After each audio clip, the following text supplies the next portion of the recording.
Bonjour les filles, je suis ravie de vous retrouver dans cet épisode de podcast coaching audio. Alors qu'est-ce que c'est que ce type d'épisode ? C'est un épisode dans lequel je réponds de manière audio du coup à l'une de vos questions.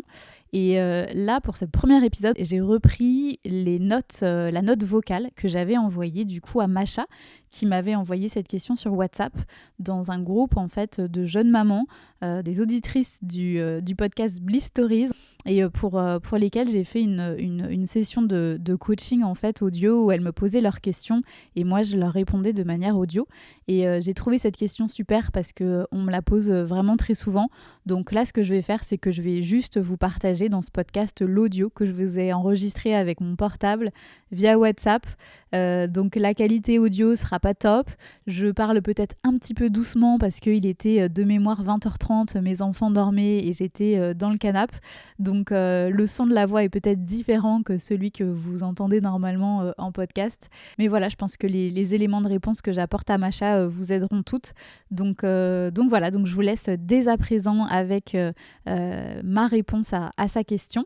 Et j'en profite pour du coup vous dire si vous aussi vous souhaitez que je réponde à l'une de vos questions, une problématique spécifique sur le sport, la forme au quotidien, que ce soit sur l'organisation, des problématiques que vous rencontrez en tant que maman, dans l'organisation, comment trouver du temps, comment trouver de la motivation, comment s'entraîner pendant la grossesse, en postpartum, une problématique physique que vous avez, vous aimeriez trouver une solution.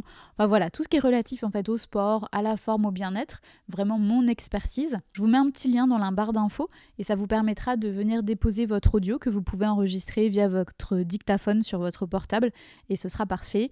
Et je viendrai y répondre de manière audio en podcast. Je vous souhaite une belle écoute les filles et puis je vous dis à bientôt.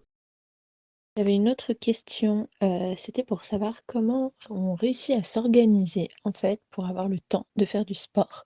On a un petit bébé en bas âge parce qu'entre les siestes et tout ce qu'il y a à faire, j'ai l'impression d'avoir vraiment zéro temps. Et quand elle fait ses siestes, j'arrive pas à trouver la motivation pour faire le sport. Merci pour tes conseils. Salut Macha, merci beaucoup pour ta question. Alors en effet, c'est une problématique récurrente chez les mamans. Je pense qu'on passe toutes par là quand on a un bébé pour la première fois ou même quand on a plusieurs enfants, c'est d'autant plus challengeant.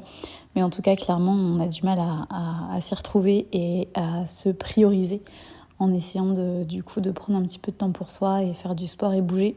Donc déjà, dis-toi que t'es pas la seule, t'inquiète pas, c'est normal. Je pense qu'on galère toutes, ou en tout cas on a toutes galéré, parce que pour te rassurer, ça évolue, hein, avec plus tes enfants grandissent, mieux ça va aller en s'améliorant. Mais en tout cas, c'est clair que les premières années, c'est compliqué. Moi, ce que je te dirais, dans un premier temps, c'est de ne pas te mettre la barre trop haut. Donc peut-être qu'avant, tu avais l'habitude d'aller au yoga, que ça durait peut-être 1 heure, que tu allais 1 fois ou 2 fois dans la semaine. Donc c'était très bien, mais là, clairement, c'est plus compliqué pour toi. Donc essaie de te mettre, tu vois, juste des petites durées d'entraînement. Dis-toi, ok, cette semaine, je commence et je m'y remets et puis je m'entraîne, 10 minutes, 3 fois dans la semaine, tu vois.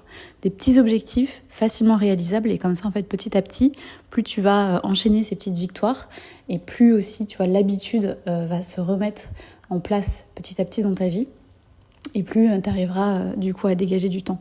Tu vas aussi pouvoir, du coup, tu vas ressentir tous les effets bénéfiques de la pratique sportive. Et en fait, tout ça, ça va te remotiver. Et clairement, tu vois, quand tu seras là en mode non, j'ai pas le temps, et ben en fait, ce bien-être que tu auras pu ressentir, c'est ça qui va te rappeler un peu sur le tapis-toll et qui va te dire ok, vas-y, go, je fais ma petite séance de 10 minutes.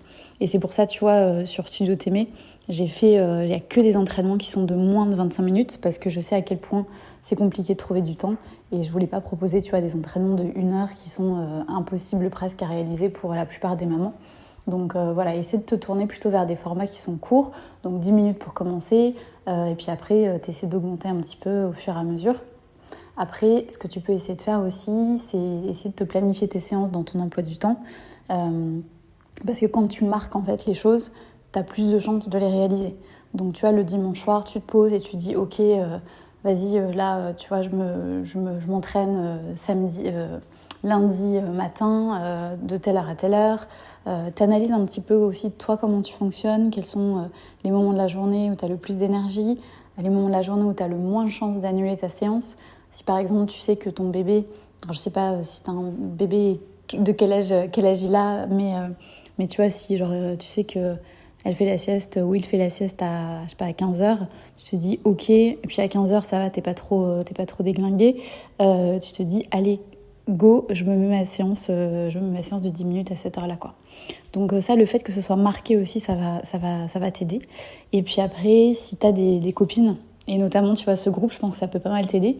Si t'as des copines qui sont aussi dans cet objectif de reprendre le sport, essaie de te faire un petit groupe avec cette personne et tu vois, vous vous motivez toutes les deux ou à plusieurs en partageant vos photos d'entraînement, en disant ouais c'est bon, ça y est j'ai fait ma séance. Et en fait le fait de t'engager, tu vois, face à d'autres personnes, ça va t'aider à du coup à rester un petit peu plus régulière et à intégrer plus de sport au quotidien. Et puis par exemple si ton chéri est sportif, c'est vrai que ça peut aussi aider, tu vois, essayer de te caler peut-être sur son rythme quand tu peux, ou sinon lui pareil il peut comprendre peut-être à quel point le sport est important, donc te relayer tu vois sur la garde de ton ou ta petite, et puis toi tu te dégages quelques minutes, tu vois, une demi-heure pour toi. Après du sport aussi, ce n'est pas forcément que du renforcement musculaire ou du pilates ou du yoga. Tu peux aussi commencer, tu vois, en allant te balader dehors avec ton bébé en poussette ou en porte-bébé. Et ça déjà, tu vois, c'est des petites victoires du mouvement que tu réalises au quotidien. Et c'est déjà super bien. En tout cas, mieux que rien du tout. Donc voilà, écoute, c'est mes conseils. J'espère que ça t'aura aidé. N'hésite pas si tu as d'autres questions. Et puis écoute, je te souhaite plein de courage. Voilà les filles, cet épisode est fini. J'espère qu'il vous aura plu et surtout qu'il vous aura apporté de la valeur, vous aura inspiré et vous aura donné également un nouvel élan de motivation pour prendre soin de vous. Parce que n'oubliez pas, vous êtes importante, vous êtes précieuse et vous méritez de vous sentir bien au quotidien. Encore un grand merci pour votre écoute et votre soutien. On se retrouve très bientôt pour un nouvel épisode. À très vite.